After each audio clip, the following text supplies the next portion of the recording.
شاہ خاور صاحب، جو آج ججز کے ریمارک سامنے آئے، حتیٰ کہ کل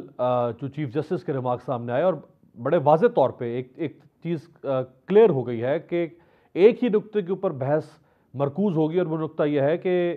الیکشن کمیشن یا چیف الیکشن کمشنر کے پاس انتخابات کی تاریخ کو آگے بڑھانے کا اختیار ہے یا نہیں۔ ایک ایسی تاریخ جو صدر مملکت دے چکے ہیں، جس پہ اتفاق ہو چکا ہے، وہ 30 اپریل کی تاریخ ہے۔ اب اٹارنی جنرل تو اس سے دائیں بائیں جانے کی کوشش کر رہے تھے آج بھی، لیکن عدالت نے اسی نقطے تک انہیں مرکوز رکھا ہے۔ تو اگر اسی نقطے پر بات چلتی ہے تو یہ بات تو 2 سے 3 دن سے زیادہ آگے نہیں جائے گی۔ جی بالکل، لگ تو ایسے ہی رہا ہے، جو کہ ابھی عدلیہ دیا ہے موجودہ بینچ نے کہ وہ اس کو کنکلوڈ کریں گے۔ لیکن ایک چیز میں آپ کو عرض کر دوں کہ سپریم کورٹ آج بھی بار بار یہ کوشچن جو ہے یہ پوچھتی رہی ہے، اور بلکہ جو ظفر صاحب بھی اس پہ آرگو کر رہے تھے تو ان سے بھی انہوں نے پوچھا کہ آئین اور قانون میں کہیں ایسا ہے کہ ایک دفعہ ڈیٹ فکس ہو جائے تو الیکشن کمیشن اس میں رد و بدل کر سکتا ہے؟ تو علی ظفر صاحب نے کہا کہ نہیں ہے، اور مجھے یہ علم نہیں ہے کہ اٹارنی جنرل نے اس پہ کون کون سی آئینی اور قانونی شکوں کا حوالہ دیا، لیکن میں آپ کو ایک شک کا حوالہ دیتا ہوں، الیکشن ایکٹ 2017 کی سیکشن 58، اور اگر آپ اس کو سیکشن 57 سے ملائیں تو سیکشن 57 یہ کہتا ہے کہ جنرل الیکشن اسمبلیوں کے جو ہیں اس کی تاریخ کا تعین جو ہے وہ صدر مملکت کریں گے الیکشن کمیشن کے مشاورت کے بعد، اور اس پہ جو ہے ایک ڈیٹ فکس ہو جائے گی۔ ابھی جو 30 مارچ والا فیصلہ تھا اس میں سپریم کورٹ آف پاکستان نے حکم یہ دیا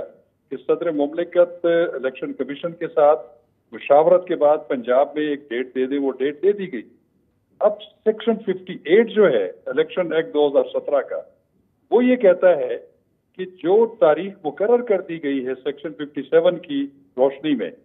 اس میں اگر الیکشن کمیشن کوئی رد و بدل کرنا چاہتا ہے تو وہ رد و بدل کر کے الیکشن شیڈیول میں کسی اور وقت میں رکھنے کے لیے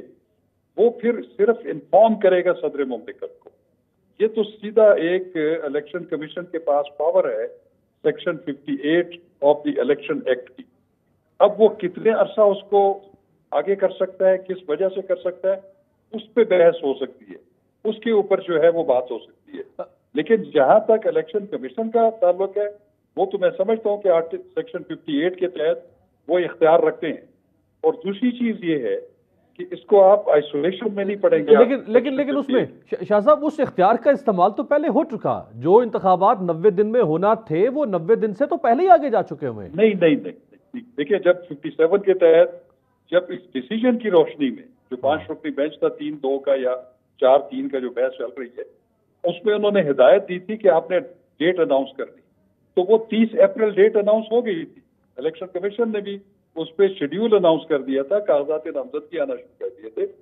لیکن جو پھر بعد میں الیکشن کمیشن نے اجلاس کیا، انہوں نے پھر اس پہ تحریری طور پہ ایک وہ جو ہے اس کو تحریر بھی کیا، اس پہ انہوں نے لکھا ہے کہ ہمارے ساتھ کوئی بھی نہ فیڈرل گورنمنٹ، نہ منسٹری آف فائنانس، نہ لا انفورسنگ ایجنسیز، نہ جوڈیشری ہمارے ساتھ تعاون نہیں کر رہی الیکشن کے انعقاد کے سلسلے میں۔ تو انہوں نے کہا کہ پھر ہم ایسی صورت میں منصفانہ غیر جانبدارانہ الیکشن جو کہ، تو پھر انہوں نے سیکشن 58 کو انووک کرتے ہوئے اس کی جو ہے وہ 8 اکتوبر کی تاریخ دے دی، شیڈیول چینج کر دیا۔ تو یہ ایک آرگیویبل میٹر ہے جس کو صرف ایک سیکشن یا ایک آرٹیکل آف دا کانسٹیٹیوشن کے ساتھ ملا کر آپ نہیں پڑھ سکتے، اس کی ڈفرینٹ کنوٹیشن